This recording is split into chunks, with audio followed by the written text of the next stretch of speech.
Olá, tudo bem com você? O JR Business está começando. O presidente americano Donald Trump zerou a tarifa adicional de 40% sobre parte dos produtos agrícolas do Brasil. Apesar do forte impacto, 60% das exportações brasileiras para os Estados Unidos ainda são tarifadas. Para falar sobre esse assunto, a gente convida hoje Sérgio Vale, que é economista-chefe da MB Associados. Sérgio, bem-vindo ao programa. Obrigado, prazer estar aqui falando com vocês. Antes de começar o nosso bate-papo, eu lembro que você acompanha todos os episódios do JR Business na Record News, nas plataformas digitais da Record ou ainda na versão podcast no seu tocador favorito. Sérgio, o que mudou e o que não mudou com essa decisão do Trump? Olha, na verdade, essa última decisão do Trump, o corte de 40% em vários dos produtos que a gente imaginava que o Trump fosse de fato fazer isso, eram os produtos agrícolas essencialmente, a gente imaginava que desde o encontro que o Trump teve com Lula e as negociações todas que estavam sendo feitas nos bastidores entre os empresários americanos e os empresários brasileiros, a tendência era que isso fosse acontecer. O que era estranho foi aquela decisão inicial de cortar só em 10%. Que foi uma decisão de um corte pequeno, ficou aquela impressão de que ia parar por ali, ia ter uma negociação mais difícil, mais dura. De repente, uma semana depois, a gente viu um corte muito mais robusto, muito mais significativo, em produtos muito mais relevantes para os Estados Unidos nesse momento. Produtos agrícolas que eles não produzem, eles precisam importar de algum lugar. E o que continua tarifado? A maior parte dos produtos industrializados que o Brasil exportava para a economia americana, então pega máquinas e equipamentos no geral, produtos de material de construção, todos esses continuam taxados ainda. E tem uma razão olhando a dinâmica de pensamento do Trump em relação à questão tarifária. Ele quer tarifar produtos que especialmente poderiam ser produzidos de alguma forma nos Estados Unidos. Então, produto industrializado em geral, na visão do Trump, você tarifa, vai ficar caro de importar, você começa a produzir dentro dos Estados Unidos. Isso, em tese, é o que ele deseja.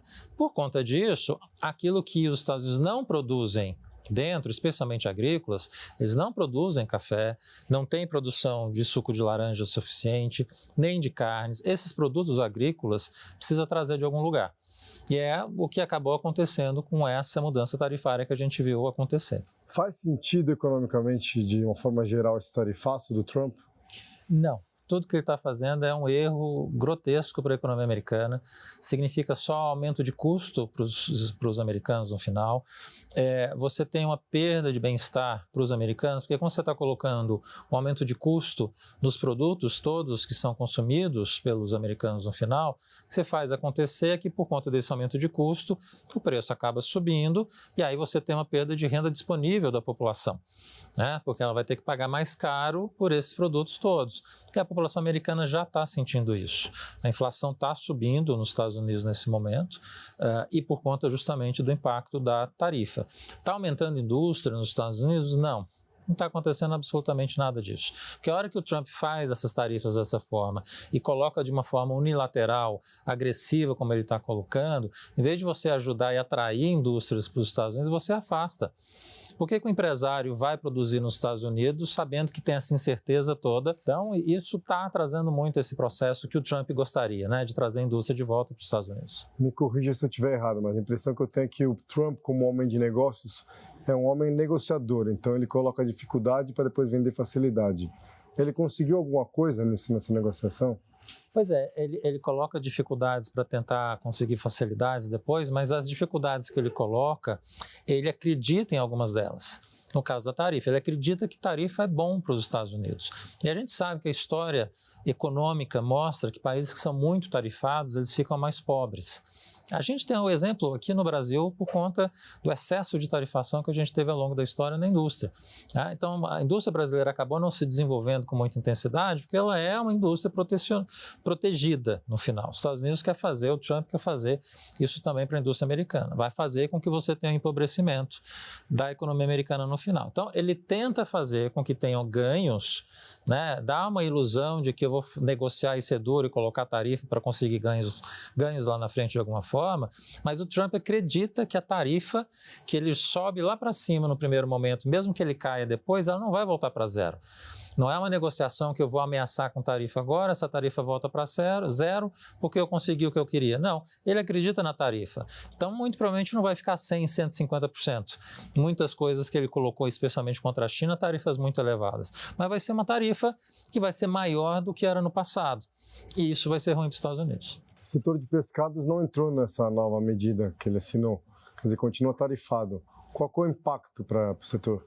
É relativamente pequeno, porque no caso dos produtos agrícolas como um todo, a gente consegue diversificar para outros lugares.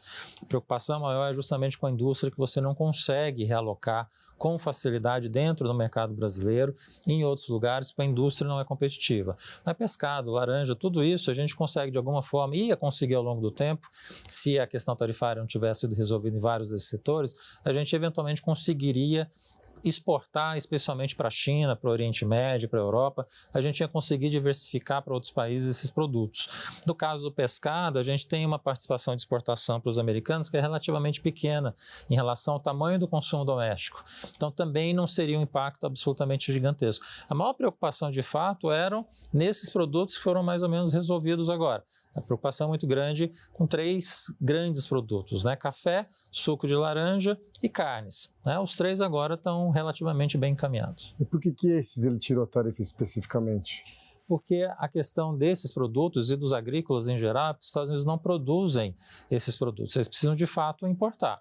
E tinha aquela ideia de que eu coloco a tarifa contra o Brasil, eu não vou trazer do Brasil, vou trazer de outros lugares. Mas não é tão simples assim. São produtos que o Brasil é líder de produção.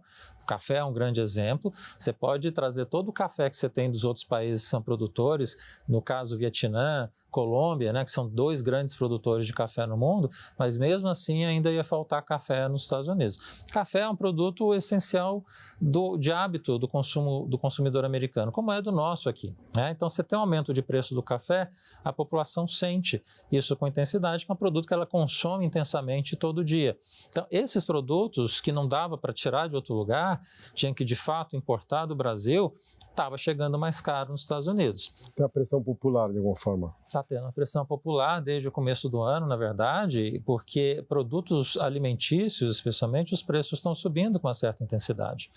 A inflação americana hoje, ela está entre 3% e 3,5%. Para um padrão brasileiro, é super bom. A inflação é baixa. Para lá é muito alta. A inflação normal nos Estados Unidos é em torno de 2%. E isso atrapalha a vida do Banco Central americano também. Você manter uma inflação entre 3% e 3,5% atrapalha você trazer a inflação para o normal e para a meta do Fed, que é o Banco Central americano, que é 2%, e isso faz com que a taxa de juros nos Estados Unidos acabe tendo que ficar alta por mais tempo para você conseguir trazer essa inflação para baixo, que é o que a gente está vendo agora, de certa forma. Qual que é o caminho para a indústria brasileira que segue taxada? A indústria brasileira que segue taxada não tem muita alternativa. Né? O mercado americano vai ser difícil de reconquistar. Talvez ela perdeu aqui de alguma forma durante um tempo e você vai ter que conquistar outros mercados, conquistar o mercado brasileiro eventualmente, e aqui se torna tudo muito difícil, né? Porque a gente está falando de uma parte da economia brasileira, que é a indústria, que, como eu falei, você tem esse problema de ser um setor que foi muito protegido, que tem questões de produtividade, você não vai conseguir com facilidade escoar esses produtos para outros lugares. Esses setores vão ser o que provavelmente vão ter a maior possibilidade de ajuda do governo, aquela ajuda fiscal que foi dada, né, a partir de agosto, foi sinalizada, está sendo encaminhada para acontecer de fato, para a gente conseguir colocar para essas indústrias ter um fôlego de curto prazo para elas repensarem. Né, para onde elas vão direcionar o produto delas, se elas vão tentar produzir mais para o mercado doméstico. Não é uma decisão simples, mas o que eu acho que essas empresas precisam ter, a indústria no final que exporta para os Estados Unidos precisa ter essa ideia de que não será simples retomar o mercado americano de novo. Provavelmente não vai conseguir.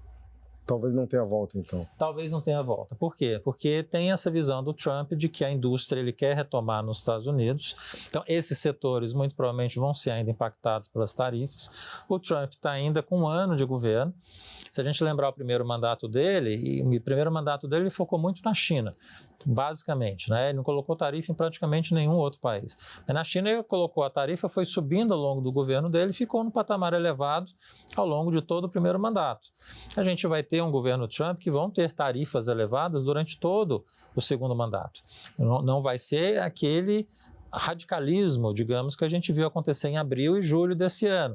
As tarifas foram lá para cima com muita intensidade e aí renegociaram para taxas mais razoáveis, digamos assim. Mas na média, hoje nos Estados Unidos, está falando de uma tarifa que está em torno de 20%, que é extremamente alta para o padrão americano, que sempre foi muito próximo de zero ao longo da sua história. Como é que isso afeta a economia mundial como um todo? Acho que o grande risco que o Trump traz no final para isso tudo que a gente está vivenciando agora é essa incerteza que você traz para o cenário internacional de um país que sempre foi o esteio do mundo, do ponto de vista de ser o chefe dessa organização multilateral que foi criada no pós-guerra, e que de repente essa economia, esse país está falando, olha, não sou mais esse líder, pelo contrário, eu olho vocês não mais como parceiros, eu olho vocês como devedores, vocês me devem.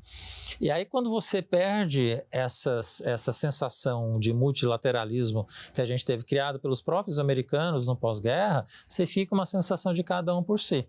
Com quem a gente vai se juntar agora? No caso brasileiro, é relativamente fácil. A gente vai continuar tendo relação com os Estados Unidos, porque a gente está aqui nas Américas, né? Mas o nosso grande parceiro comercial é a China. Então a gente vai continuar indo para todo lado.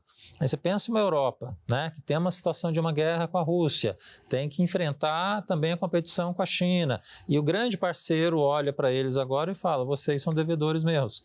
Então, assim, o mundo está mais fragmentado. E isso é o que os Estados Unidos trouxe agora de uma forma muito negativa para o mundo. Na sua opinião, o tarifaço, não só para o Brasil, mas para o mundo todo, é uma decisão política ou econômica? O tarifaço, na visão do Trump, tem essa ideia de ser um impacto econômico para os Estados Unidos. Eu vou tarifar qualquer país que seja, e aí, por conta dessa tarifa, eu vou trazer a indústria de volta para os Estados Unidos. Né? E vou diminuir a balança comercial, o déficit comercial americano. Até agora não mudou nada. O déficit comercial americano até agosto está praticamente o mesmo número que era nos anos anteriores. A única consequência disso tudo que ele está fazendo é empobrecer a economia americana. Então, do ponto de vista econômico, que é o grande interesse do Trump, o resultado no final é muito negativo. Ele começa a ver agora um pouco dos efeitos disso. Né? Você tem um cenário que a inflação está começando a aparecer e a população está começando a se ressentir disso.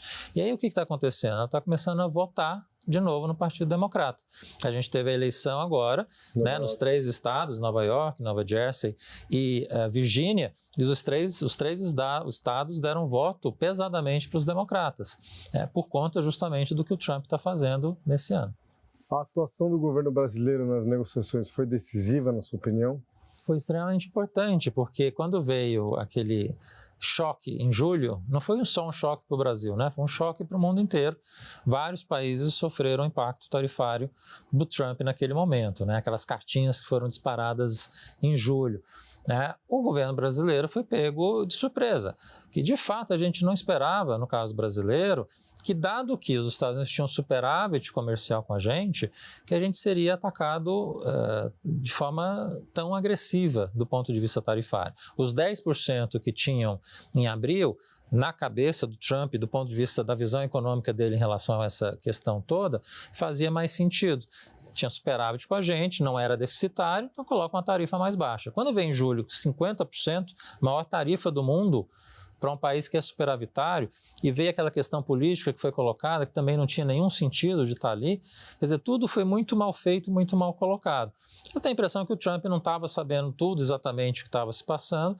A hora que entraram os empresários brasileiros, os empresários americanos que tinham interesse disso, porque quando a gente fala na exportação do café, não é só o café que está sofrendo lá dentro da economia americana, toda uma cadeia de serviços que está relacionada àquela indústria do café que está sofrendo. As cafeterias, por exemplo, que começam a perder clientes por conta disso. Você tem um impacto no emprego americano por conta desse cenário tarifário que o Trump colocou. Então, essas coisas foram se desdobrando.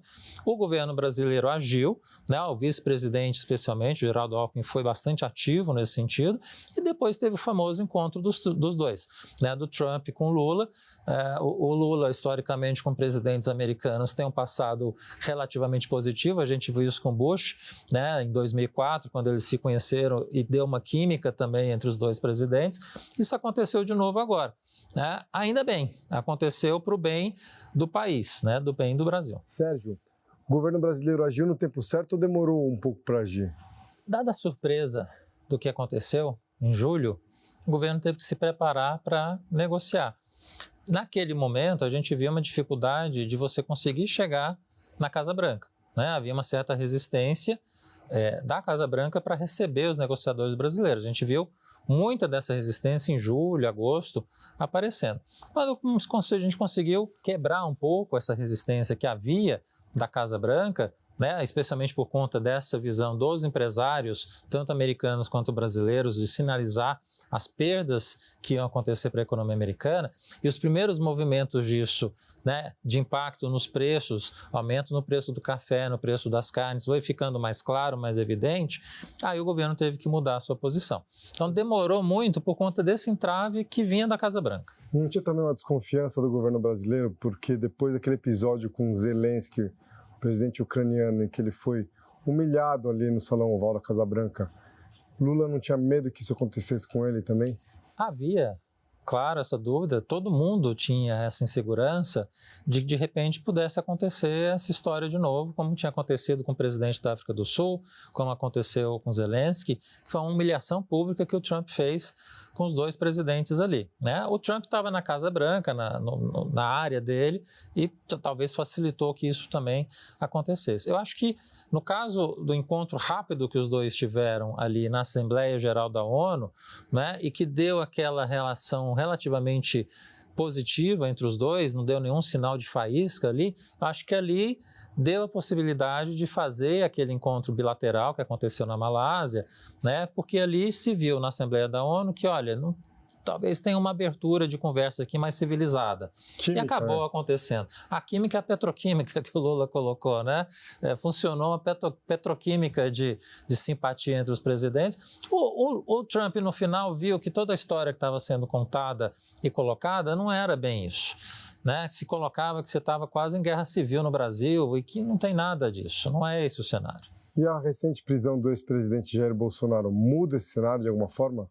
Provavelmente não. A gente sabe que a Casa Branca é uma Casa Branca que é mais conservadora, digamos assim, tem um viés mais ideológico, tem um viés mais político, e ela, de fato, desde que isso aconteceu, alguns membros da Casa Branca têm sido mais vocais. O próprio presidente americano sinalizou, né, a pena em relação a tudo que está acontecendo, mas eu acho que a gente está num outro momento agora. A gente está no momento de que os números estão mais claros, a necessidade desses produtos do Brasil está mais evidente, então acho que daqui para frente, acho que não volta atrás o que a gente teve nesses últimos meses, né? Aquela sensação de terror econômico que a gente viveu em julho, acho que a gente consegue escapar a partir de agora. Os setores que agora ficaram isentos novamente, como é que eles reagiram a essa decisão?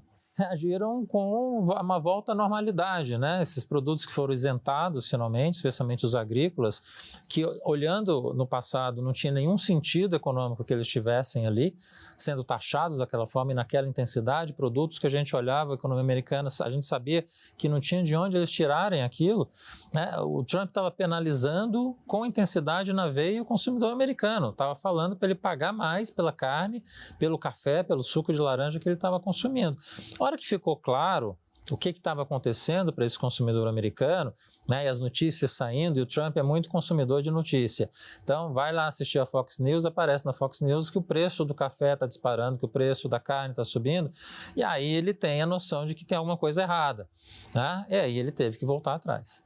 Agora, ele é muito imprevisível, né? Para a economia mundial, qual que é o risco de um líder de uma potência como os Estados Unidos ser tão imprevisível assim?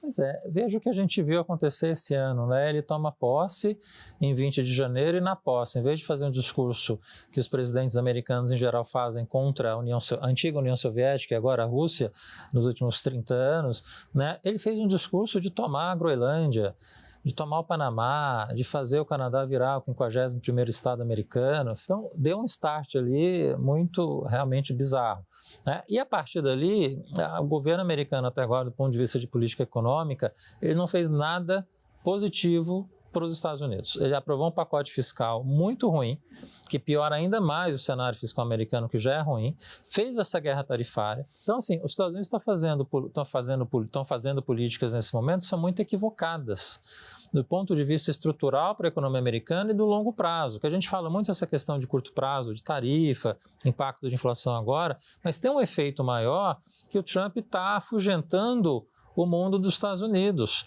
A hora que você tem um presidente tão errático, para um país que sempre foi muito estável, você coloca toda hora mudanças de regras, eventualmente você que está aí na universidade, eu posso te atacar, que segurança que você dá para essa pessoa, para essa empresa? Isso é muito ruim. Até para o turismo, né? O turista vai pensar 2 vezes antes de escolher os Estados Unidos como destino, não? Isso já está acontecendo. Na verdade, você pega o turismo que a gente tinha do Canadá para a Europa, da Europa para os Estados Unidos, caiu ao longo desse ano. Diminuiu com bastante intensidade.